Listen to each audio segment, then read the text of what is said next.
First of all, love your work. I Oh, really thanks. loved Barry. I'm enjoying this so much, and just Great. always great to see you on screen. Oh, thanks. That's so kind. So, what was the first thing about Joanne that made you realize that you wanted to play her?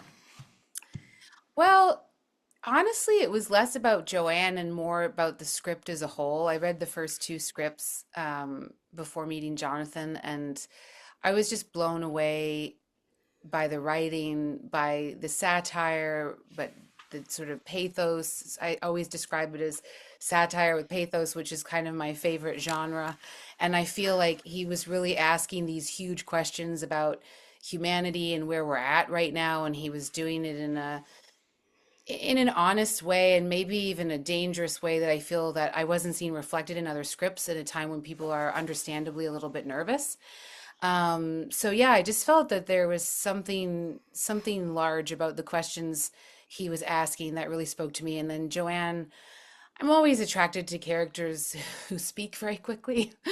And she just has this kind of rhythm that I really connected to, and I'm always attracted to characters who are hypocritical and what makes them that way, and characters on sort of a precipice of abandoning their moral compass and what pushes them over the edge. So that those were sort of the big draws. But I mean, the writing, it's the writing. Like you want to play every comma that he writes. He knows what he's doing. So Yeah, when you're working on a series like this, or when I'm watching a series like this, it's kind of entertainment, but at the same time, it's painful because yeah, it's a satire, but at the same yeah, time, the line between satire and real life is really starting to blur. It's almost totally. impossible to decide where it is at times. It's a very difficult time for satire as, fact becomes stranger than fiction. Yeah, for sure. And I think he does a really clever thing with the show, which is I think it would have been easier to stand back and point fingers and comment and judge and make fun of. And he begins in that realm in some ways, and then slowly as the series unfolds or the season unfolds, I feel he gets to a much sadder, darker truth about, okay, we can hold these few billionaire man children, as Joanne calls them, accountable for where we're at right now, or we can look deeper and go, what is wrong with us that we got here in the first place? And why is there an appetite for this? Why is there an audience for this? Why do all of these platforms have so many subscribers? And what's voyeuristic about us that we want to spy on each other, or that he's really asking and reflecting on the darkness that's inside all of us, and he's commenting through the people who have learned how to exploit and commodify it. But I think he's holding the mirror a little deeper than that as the season progresses, and I find that quite moving and distressing, obviously. Yeah, there's Yeah. so much to chew on. It's really amazing to watch and to see it unfold. And you don't know where you stand. You're kind of at first, you're kind of outside looking in, and then Yeah. you're like, wait, maybe I lie here, but oh wait, hold on. There's these so much gray and so much crossover that you're like, it's an imperfect world with imperfect people.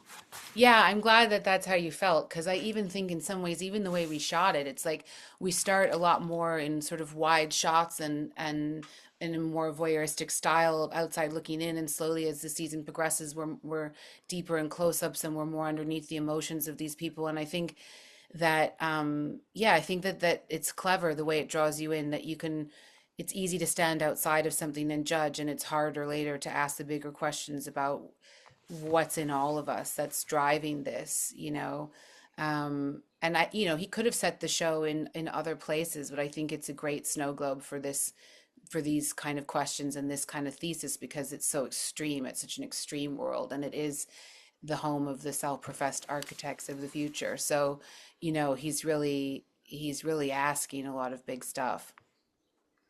So, what is your process when you're preparing to play her? Do you work from the inside out and like create a backstory for her, or how does that work? Well, we worked together as a group to create a bit of a collective backstory, and I like to work that way because you can come with a 3-volume journal of your own personal story, and you get to set and nobody cares.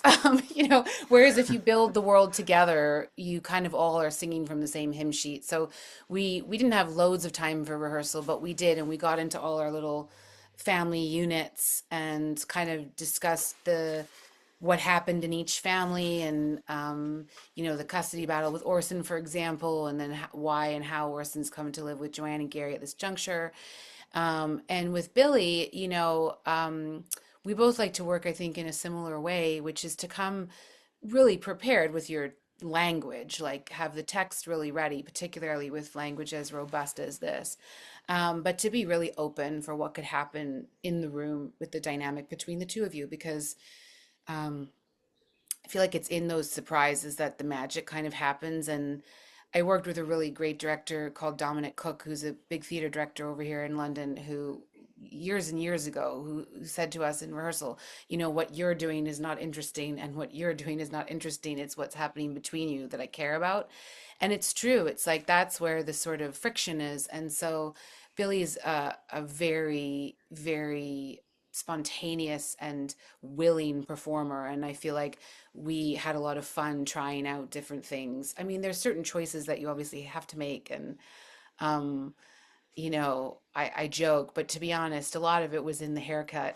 It's like it started with this blunt cut that then escalated into sort of staccato kind of movements that escalated into a TMJ storyline that, escalated into someone who's on the, brink of a nervous breakdown. So yeah, I dabble with all sorts, but my main like process, for lack of a better word, is counting on the group. I feel like the more you can build something together and the more you can find the world together, and the stronger the thing is going to be, particularly with an ensemble this skilled and with scripts like Jonathan's. And also because so many of the storylines obviously don't cross over, so we all needed to get on board that we're sort of telling the same story. And yeah, so I'm lazy, I rely on others. Well, I think it's great because you, like you said, you're a fast talker here, but you have so many different voices. You're the psychologist, you're a mother, wife, a professional, Yeah. and then the world's burning around you. But your interactions with each of those characters is feels like a different facet that the other doesn't see. So I think it's beautiful what you bring to the screen. Oh, thanks. I really appreciate that. I did actually put some work into that of sort of, yeah, that even, Joanne as a therapist, she's somewhat in performance, she's talking slower and using her lower register and trying to show a sort of sustained physicality, which, underneath all of that, we know from her other scenes that she's sort of frenetic and spiraling, but she's figured out a way to put that veneer on. So yeah, it was fun getting to play the different sides of her with different people. Whereas with Gary, it's like she's full New Jersey. She's like knives her out because she's like, she feels safe in the marriage. He's gonna stick with her. So we get to see more of her true colors.